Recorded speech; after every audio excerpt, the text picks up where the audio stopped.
Good evening and welcome to all those who are continuing our book study of the book, The Paleo Cardiologist by Dr. Jack Wolfson. Want to do the last chapter today before we do probably a couple days of just like a recap or summary. I've been really impressed by how many people are taking the time to read the book. The most common thing that's been said is that people are watching the broadcasts but are a little farther behind in the book. And so what I'll tell you, for those of you that aren't watching on YouTube, that are watching on Facebook, one thing to consider would be to follow back if you missed a few on our YouTube channel, Chiropractic First of Rockford, because they're all in a very easy order to look up and follow. But chapter 17, top 20 blood tests. So one thing about this chapter is just almost an introduction to what to request. Often you're going to want to hire help to do some of these things. I don't believe, in my opinion, the book is really stating to, get every single one of these tests every year or something like that. But depending on, who you're or what symptoms you're looking for, I would really point out that having a holistic healthcare professional recommend this, whether this is an integrative medical doctor, a functional medical professional, our mountain correspondent, Abby, who's an integrative nurse.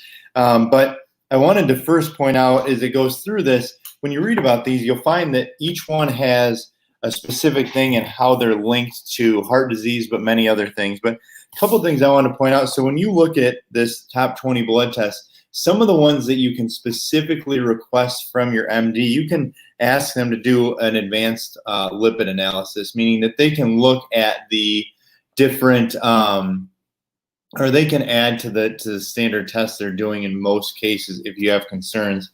Similarly, in the diabetes panel, there's advanced work that they can usually do. And again, it depends on your symptoms and your other things, but they can often request this. The inflammatory marker, when you look at number 4, HSCRP, that's one of the ones that I recommend everybody asks for on their wellness blood work.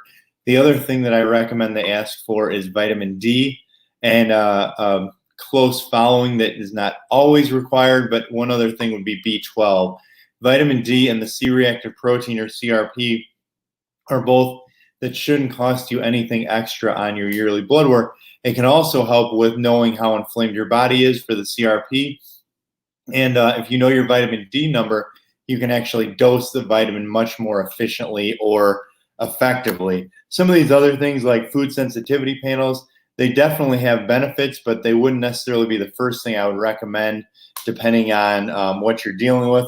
One thing I think is a big thing to look at for people is heavy metals, which is why it's a huge part of our MTN program. But heavy metal testing, there are certain genetic tests that are covered by your MD, as well as more extensive thyroid panels than are sometimes done. So adding to the thyroid or requesting additional thyroid numbers to either be assessed by your primary doctor or, for instance, like in the greater Rockford area, there's a doctor named Dr. Boak that specializes in more natural thyroid and female hormones. So on number 10 here, when it talks about, it says Genova Diagnostics. That's also something that's available to our current clients in that MTN program. We have access to all the Genova Diagnostics testing and can test for it depending on what your needs are.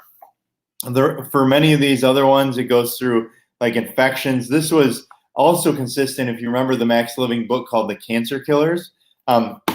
It talked about testing for certain viruses that were linked to cancer.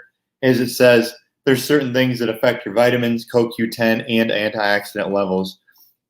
As far as adrenal function, that's something that is easier or more cost-effective to test for. That's also available in the MTN program. And then lastly, number 18 here, it says sex hormones. Why do I bring that up? Because many, especially for women, but men too, can get tested for certain sex hormones by their primary doctor. And in most cases, it's the same as your wellness blood work. So into the action plan here, it says don't settle for 1970s blood tests. I think that's really the point of this, is really push to get specialized testing think of yourself as certainly worth it. But more than that, the specialized testing often gives you more options compared to the less intense testing, which typically leads to drug recommendations and possibly drug recommendations that aren't even the best, most informed choice.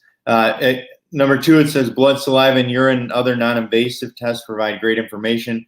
That is, again, why we started the MTN program. Skip the tests that subject you to unnecessary radiation. So they talk about that when they talk about the nuclear stress tests earlier in the book. But additionally, things like mammograms, which in some cases show the equivalent of 400 x-rays, CT scans. There's just certain stuff that the risks sometimes can outweigh the benefits, and you want to be careful to make sure you're not getting run through just a battery of tests. And you can finish the rest from there. But ultimately, the top 20 tests that he recommends goes back to trying to understand your body and specifically focus on what would be best for you. As we've talked about through this entire book, our goal is to empower you to live your best life possible. I want to appreciate Karen and Melinda and Renee and so many people that have made comments and shared this with friends. This completes our chapter discussion. Tomorrow night, we have a special feature for about 40 minutes. I'll be going through regenerative stem cell therapy, which has fantastic results in many things, but especially extremity joints, shoulders, knees, things like that. So it's a great non-surgical intervention and possibly a really good time for those of you that have been frustrated because your elective surgeries have been canceled. This has way lower risk, lower infection rate. So tune in tomorrow for about a 40-minute discussion of regenerative stem cell therapy. Wednesday and Thursday, we will then do a couple of summaries. And also, if you post any questions on here, I'll answer those toward the end of the week in a response or directly to you. Have a blessed day.